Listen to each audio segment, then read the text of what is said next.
नमस्कार, जय हिंद दोस्तों। स्वागत है आप सभी का एके सिविल एकेडमी के यूट्यूब चैनल पर। दोस्तों, सबसे पहले तो माफ़ी चाहूँगा मैं आप सभी से कि पिछले 4 दिन से मैं वीडियो अपलोड नहीं कर पाया था। और उसका रीज़न बड़ा ही साफ था कि थोड़ी तबीयत सही नहीं थी, और जिसके चलते मुझे एक दिन ऑफलाइन की भी जो है छुट्टी करनी पड़ गई थी। और इस समय काफ़ी सारे बच्चे जो है ऑफलाइन से प्रीलिम्स के लिए भी प्रिपरेशन कर रहे हैं। तो बहुत ज़्यादा वर्कलोड जो है उसके चक्कर में क्रिएट हो गया था, थोड़ा एक्सर्शन हो गया था, और तबीयत ठीक ना होने की वजह से मैं वीडियो नहीं डाल पाया था।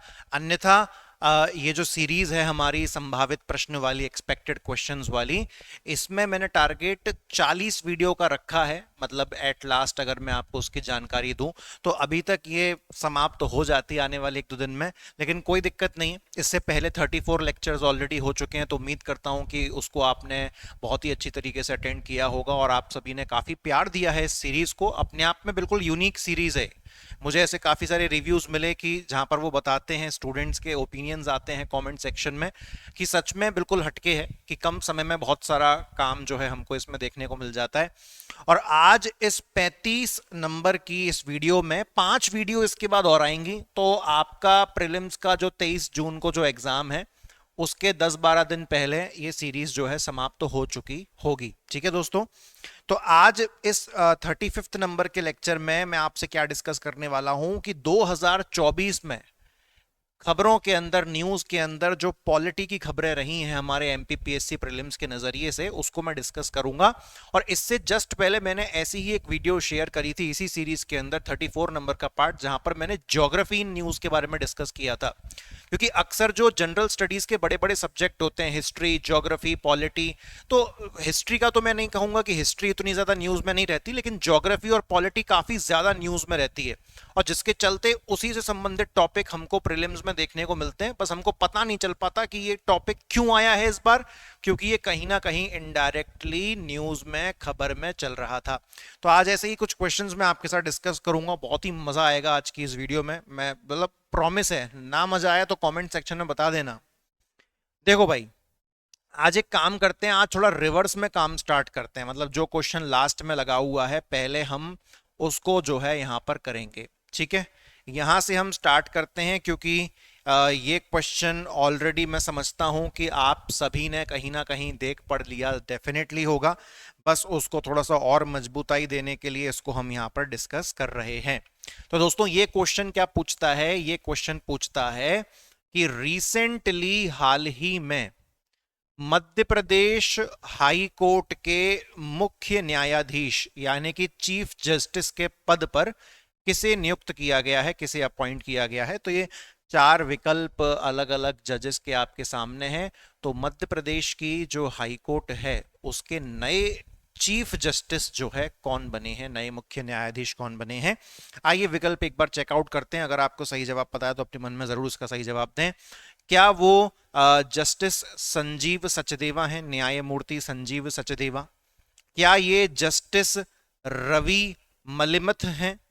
या फिर ये जस्टिस शील नागू हैं? या इनमें से कोई भी विकल्प ठीक नहीं है? दोस्तों, मैं आपको सबसे पहले तो ये बता दूं कि अभी तक जिनका अभी रिटायरमेंट हुआ है, जो अभी तक मध्य प्रदेश की हाई कोर्ट के चीफ जस्टिस थे, तो वो थे जस्टिस रवि मलिमथ।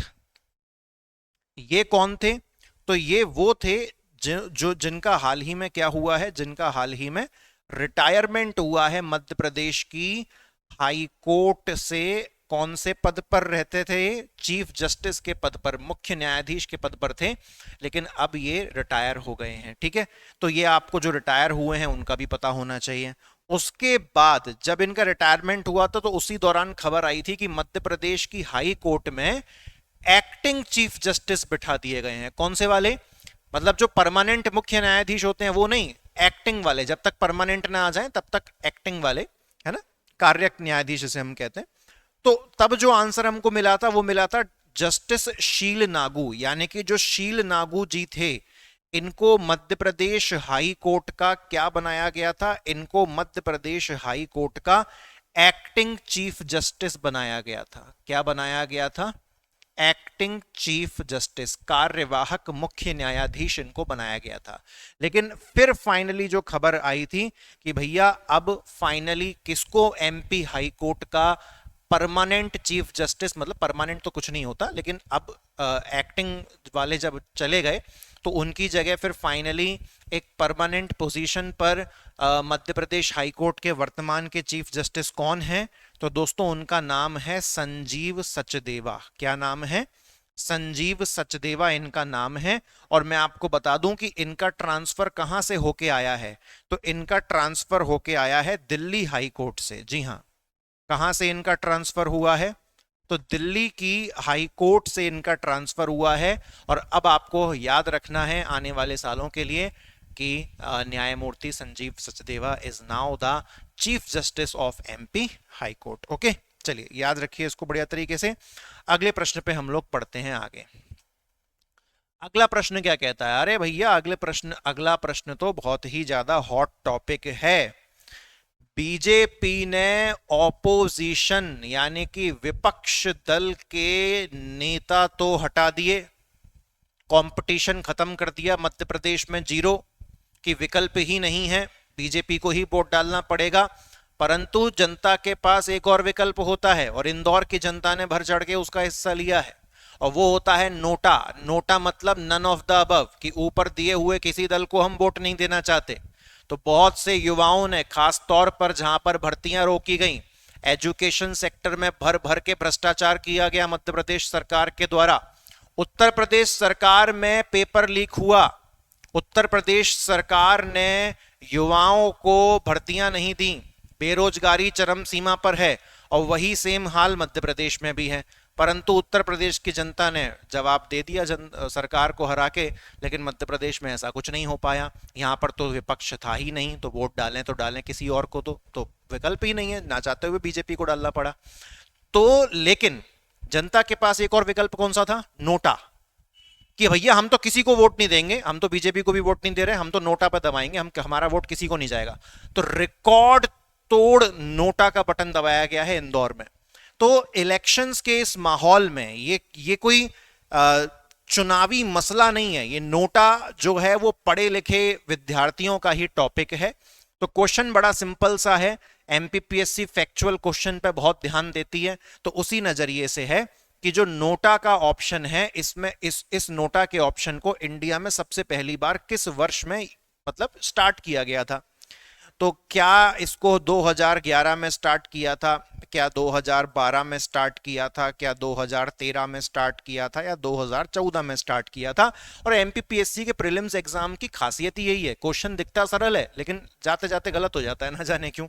तो दोस्तों जो इसका सही आंसर है वो है सन 2013 में। जी हां, सन 2013 में नोटा के विकल्प को स्टार्ट किया गया था। अगर कोई आपसे पूछ ले कि किसके द्वारा ये नोटा का विकल्प चालू किया गया था, तो मैं आपको बता दूं, ये जो नोटा का विकल्प चालू किया गया था, ये भारत के सर्वोच्च न्यायालय के द्वारा, यानी कि सुप्रीम कोर्ट ऑफ इंडिया के द्वारा जो है इस नोटा के विकल्प को शुरू किया गया था। ठीक है। और जब इसको पहली बार शुरू किया गया था तो जो विधानसभा चुनाव थे, मतलब इसमें मध्य प्रदेश भी शामिल था, राजस्थान भी शामिल था, मतलब कुल 4-5 राज्य थे, तो वो आपसे नहीं पूछेगा क्योंकि किसी एक में स्टार्ट नहीं हुआ था, मल्टीपल। ओ भाई क्या हो रहा है, क्या हो रहा है, टिमटिमा रहा है। तो मल्टीपल विधानसभाओं के चुनाव में इसको यूज किया गया था, तो वो तो आपसे नहीं पूछेगा। लेकिन सबसे पहली बार 2013 में इसको यूज किया गया। कौन से चुनाव में इसको यूज किया? तो अलग अलग राज्यों की विधानसभा चुनाव में इसको यूज किया। यहां से एक प्रश्न और आ सकता है, जब आपका 2014 का विकल्प भी ठीक हो सकता है। अगर आपसे पूछ ले कि राज्यसभा चुनाव में सबसे पहली बार नोटा कब यूज किया गया, तो याद रखिएगा कि राज्यसभा के चुनाव में, किसके चुनाव में? राज्यसभा के चुनाव में सबसे पहली बार नोटा का उपयोग किया गया था सन 2014 में। और सबसे पहली बार नोटा का उपयोग कब किया गया कि राज्यसभा साइड करो, अब तो सबसे पहली बार बताओ, तो आंसर दे देना 2013 में। ठीक है, अगला प्रश्न देखते हैं। अगला प्रश्न ये भी बड़ा प्यारा प्रश्न है, रिसेंटली ये भी कॉन्स्टिट्यूशनल मैटर वाला ये लफड़ा चल रहा था, सुप्रीम कोर्ट के पास मामला पहुंचा था। क्वेश्चन समझो, क्वेश्चन क्या है? जब भी सुप्रीम कोर्ट को यहां पर मैंने सुप्रीम कोर्ट शब्द मैं लिखना भूल गया हूं, लेकिन आप समझ लो। आ, यहां पे मैं लिख देता हूं इन सुप्रीम कोर्ट, कि सुप्रीम कोर्ट के अंदर जब भी कोई कॉन्स्टिट्यूशनल मैटर का केस देखा जाता है, यानी कि संवैधानिक मामले से संबंधित कोई केस देखा जाता है, तब कितने जजेस की बेंच यानी कि कितने न्यायाधीशों की पीठ उस केस को सॉल्व करती है। दो प्रकार के केस होते हैं, एक नॉर्मल केस है और एक केस ऐसा है जो कहीं ना कहीं कॉन्स्टिट्यूशन के इंटरप्रेटेशन से यानी कि संविधान की व्याख्या से संबंधित होता है। तो जब भी कोई कॉन्स्टिट्यूशनल केस होगा तो सुप्रीम कोर्ट में कितने जजेस की बेंच, कितने न्यायाधीशों की पीठ बैठकर उस केस को निपटारा करेगी। आइए विकल्प देखते हैं। कम से कम 3 जज की बेंच होनी चाहिए, कम से कम 5 जजेस की बेंच होनी चाहिए, कम से कम 7 जजेस की बेंच होनी चाहिए, या कम से कम 9 जजेस की बेंच होनी चाहिए। तो दोस्तों जो इसका सही उत्तर है वो है कि कम से कम कितने जजेस की बेंच होनी चाहिए, तो कम से कम 5 जजेस की बेंच होनी चाहिए सुप्रीम कोर्ट में, अगर कोई मैटर किससे संबंधित है, कॉन्स्टिट्यूशन से संबंधित है। तो जो सही आंसर है दोस्तों वो क्या हो गया, ऑप्शन नंबर 2। ये लक्ष्मीकांत में सारे सब कुछ, पॉलिटी ही एकमात्र ऐसा सब्जेक्ट है जिसमें ना तो स्टूडेंट और ना टीचर को नोट्स बनाने की कोई मेहनत करने की जरूरत नहीं है। पॉलिटी की Laxmikanth is the best book. हम भी जब ऑफलाइन में या ऑनलाइन में पढ़ाते हैं तो लक्ष्मीकांत किताब स्क्रीन पे ही खोल लेते हैं, पीडीएफ है उसकी, तो उसको वर्ड टू वर्ड पढ़ाते जाते हैं, हाईलाइट करवाते जाते हैं। वो आती है ना स्टिकी नोट्स आते हैं, वो किताबों में चिपक, किताब की साइज इतने से इतना मोटा हो जाता है, इजी वर्ड्स में उसका डिकोड, मतलब बेस्ट, एक नंबर किताब है। अब ये क्वेश्चन आपसे कैसे घूम सकता है कि कभी कभार क्या होता है कि जो राष्ट्रपति होते हैं, प्रेसिडेंट, वो भी सुप्रीम कोर्ट के पास कुछ कॉन्स्टिट्यूशनल मैटर्स लेके जाते हैं कि भैया आप इस मैटर को देखो, सुप्रीम कोर्ट साहब आप इस मैटर को देखो और हमको सॉल्व करो। तो प्रेसिडेंट जब किसी कॉन्स्टिट्यूशनल मैटर को सुप्रीम कोर्ट के पास लेके जाते हैं, राष्ट्रपति जब भी किसी संवैधानिक मामले को सर्वोच्च न्यायालय के पास लेके जाते हैं, तो वो कौन से आर्टिकल के तहत ऐसा करते हैं, तो वो यहां पर आप जान लो। तो जो राष्ट्रपति जी हैं वो आर्टिकल 143, ये बहुत इंपॉर्टेंट आर्टिकल है, ना जाने क्यों ऐसा लग रहा है कि इस बार फंस सकता है। तो आर्टिकल 143 के तहत प्रेसिडेंट किसी कॉन्स्टिट्यूशनल मैटर पर सलाह मांगते हैं या डिस्कस करते हैं, किससे, सुप्रीम कोर्ट से। ओके, इतना क्लियर है। और सुप्रीम कोर्ट जो वहां पर सलाह देती है वो डेफिनेटली एक बंदिश होती है, एक बाइंडिंग होती है प्रेसिडेंट के ऊपर, प्रेसिडेंट उसको फॉलो भी करते हैं। ओके, अच्छा, अगर सुप्रीम कोर्ट के पास कोई नॉर्मल मैटर गया, संविधान से संबंधित मैटर नहीं है, तो कितने जजेस की बेंच होगी, तो कोई बेंच बनाने की जरूरत ही नहीं है, एकमात्र सिंगल जज किसी भी नॉर्मल केस को सुप्रीम कोर्ट में निपटारा कर सकते हैं। ओके, चलो, तो ये भी एक्स्ट्रा जानकारियां खूब सारी हो गई। उसके बाद यार ये वाला क्वेश्चन देखो, ये भी बड़ा प्यारा क्वेश्चन है। इस क्वेश्चन में क्या कह रहे हैं, इस क्वेश्चन में ये कह रहे हैं कि ये यहां पर कुछ केसेस के नाम लिखे हैं, तो इनमें से किस केस में सुप्रीम कोर्ट ने एनजेएसी एक्ट, कौन सा एक्ट, एनजेएसी एक्ट को असंवैधानिक यानी कि अनकॉन्स्टिट्यूशनल घोषित कर दिया था। आज का आपका होमवर्क है कि आप कमेंट सेक्शन में इस प्रकार से आंसर टाइप करोगे और आप मुझे एनजेएसी एक्ट की फुल फॉर्म, अगर हिंदी माध्यम के हो तो हिंदी में लिख के बताना और इंग्लिश के हो तो इंग्लिश में लिख के बताना। फुल फॉर्म बस आपसे पूछ रहा हूं, मतलब मैं उसका आपको अभी समझाऊंगा। देखिए दोस्तों क्या होता है कि जब भी सुप्रीम कोर्ट में जजेस की भर्ती होती है तो उसके लिए एक कोलेजियम सिस्टम यानी कि कोलेजियम प्रणाली का इस्तेमाल होता है। कैसे होता है बताऊंगा अभी। तो उसी कोलेजियम प्रणाली को रिप्लेस करने के लिए, हटाने के लिए ये एक एक्ट आया था, परंतु सुप्रीम कोर्ट ने इस एक्ट को अनकॉन्स्टिट्यूशनल घोषित कर दिया और जो कोलेजियम प्रणाली चली आ रही है जजेस के अपॉइंटमेंट की, उसको कायम रखा।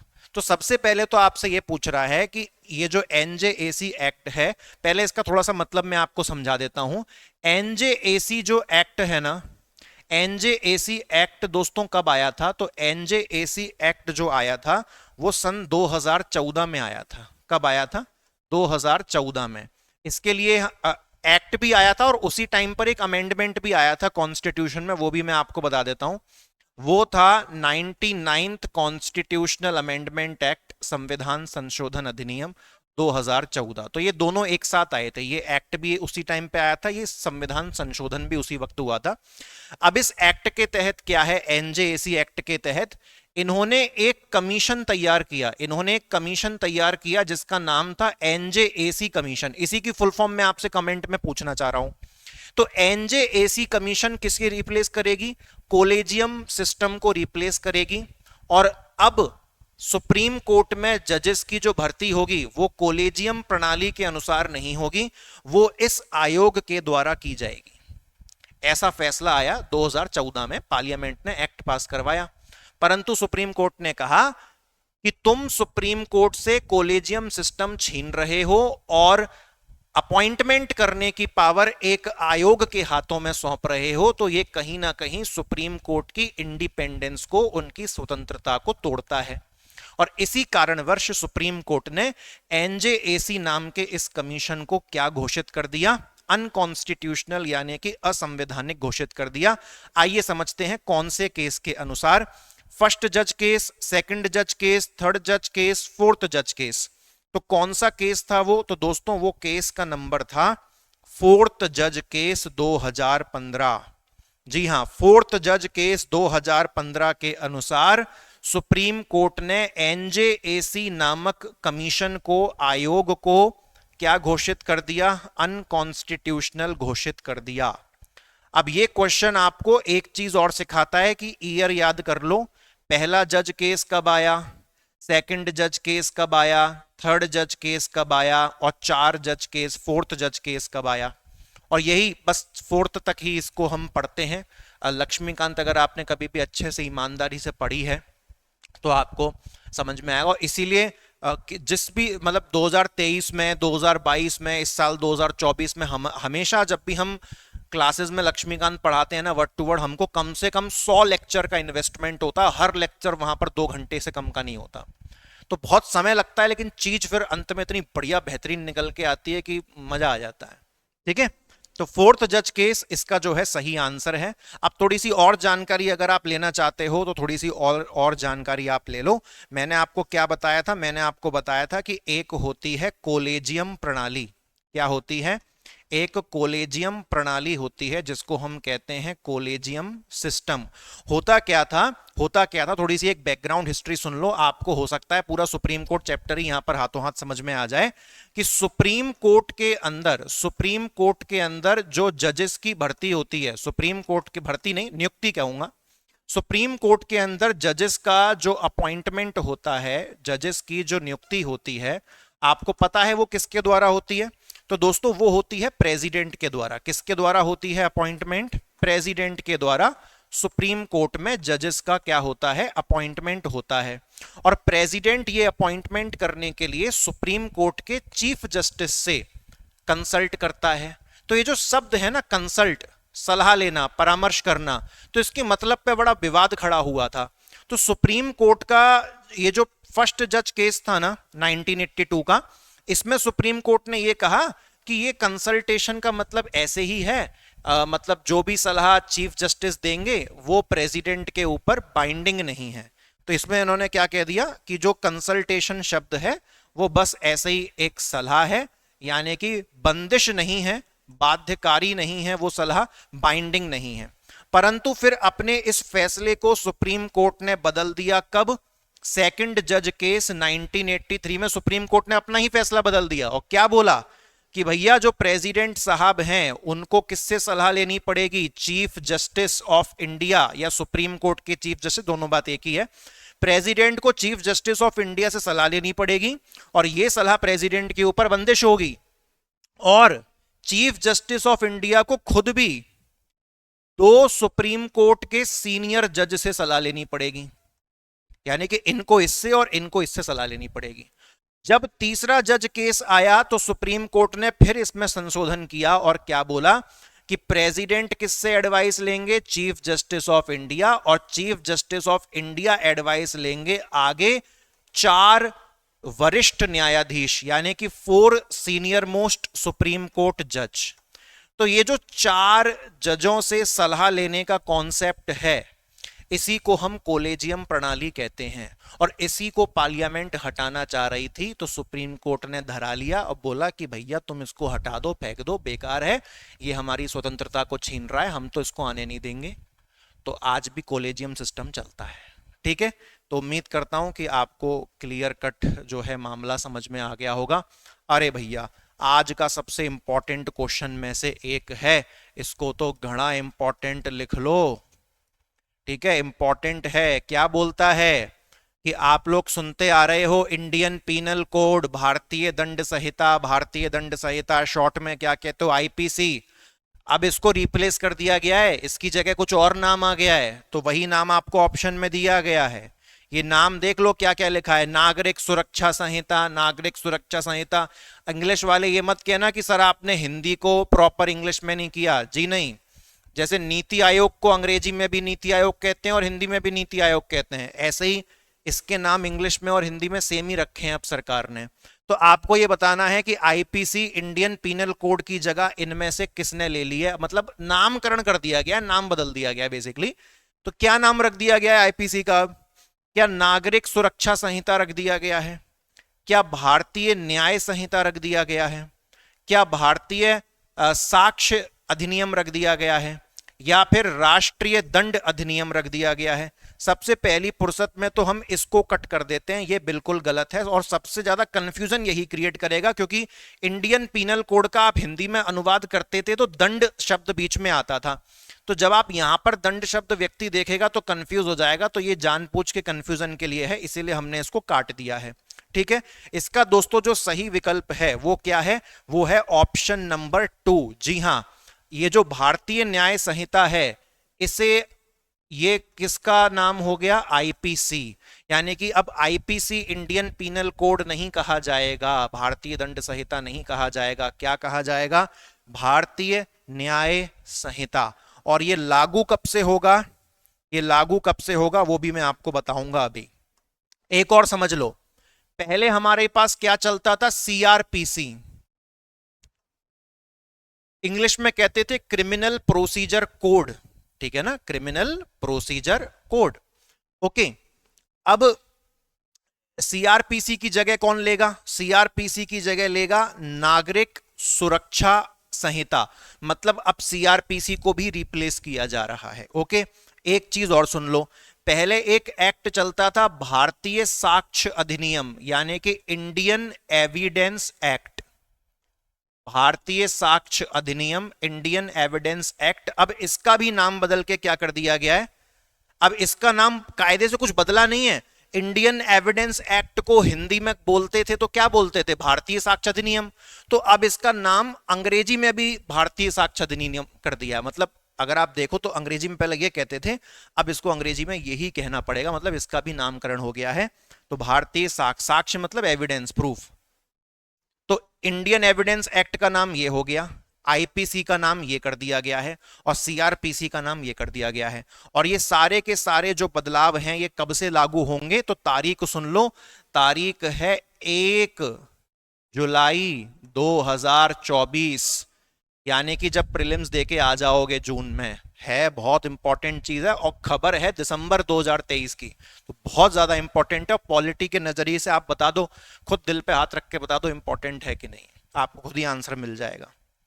उसके बाद दोस्तों आगे चलते हैं, इसीलिए मैंने कहा था कि आज के लेक्चर में आपको बिल्कुल चकाचक वाला मजा आ जाएगा। क्वेश्चन क्या बोलता है? अगला क्वेश्चन बोलता है कि सुप्रीम कोर्ट ने निम्नलिखित में से कौन से केस के अंदर भारत में आरक्षण पर 50% लिमिट लगा दी थी? मतलब आज के टाइम पे टोटल आरक्षण कितना हो सकता है भारत में? 60% ईडब्ल्यूएस को मिला के। लेकिन यहां पर उस समय की बात हो रही है जब एससी, एसटी और ओबीसी को मिला के 50% से ज्यादा आरक्षण नहीं होना चाहिए। तो 50% की लिमिट लगा दी थी सुप्रीम कोर्ट ने। कौन से मामले में लगाई थी? सारे पढ़ लो, Indira Sawhney case, Golaknath case, Kesavananda Bharati case, IR Coelho case. दोस्तों इसमें जो सही आंसर है, सही आंसर सुन लो, सही आंसर कौन सा है? सही आंसर है इंदिरा साहनी केस और कब आया था? 1992। ईयर याद रखना, इंपॉर्टेंट जजमेंट से पूछ सकता है प्रीलिम्स में। इंदिरा साहनी केस 1992 में सुप्रीम कोर्ट ने कह दिया कि एससी एसटी और ओबीसी को मिला के टोटल आरक्षण 50% के ऊपर नहीं जाना चाहिए। ठीक है, अच्छा ये जो गोलकनाथ केस है, अगर ये आ जाए तो इसका भी सुन लो। गोलकनाथ केस में सुप्रीम कोर्ट ने ये कहा था कि पार्लियामेंट कॉन्स्टिट्यूशनल अमेंडमेंट, संविधान संशोधन करके भी किसी फंडामेंटल राइट को हटा नहीं सकती, ये संविधान की बेसिक स्ट्रक्चर, मूल संरचना के विरुद्ध जाता है, ऐसा कहा था। केशवानंदा भारती केस में तो सबसे पहली बार कॉन्स्टिट्यूशन के बेसिक स्ट्रक्चर नामक एक कॉन्सेप्ट की शुरुआत हुई थी, मूल संरचना जिसे हम कहते हैं। और आईआर कोएल्हो केस 2007 में सुप्रीम कोर्ट ने क्या कहा था कि अगर तुम किसी एक्ट को, इंडिया का जो कॉन्स्टिट्यूशन है ना, उसमें एक अनुसूची होती है जिसको हम कहते हैं अनुसूची नंबर 9, स्केड्यूल नंबर 9। अगर इस अनुसूची में आप कोई सा भी एक्ट डाल देते हो तो फिर सुप्रीम कोर्ट उसकी न्यायिक समीक्षा, जुडिशियल रिव्यू वगैरह, जांच वगैरह नहीं कर सकती है।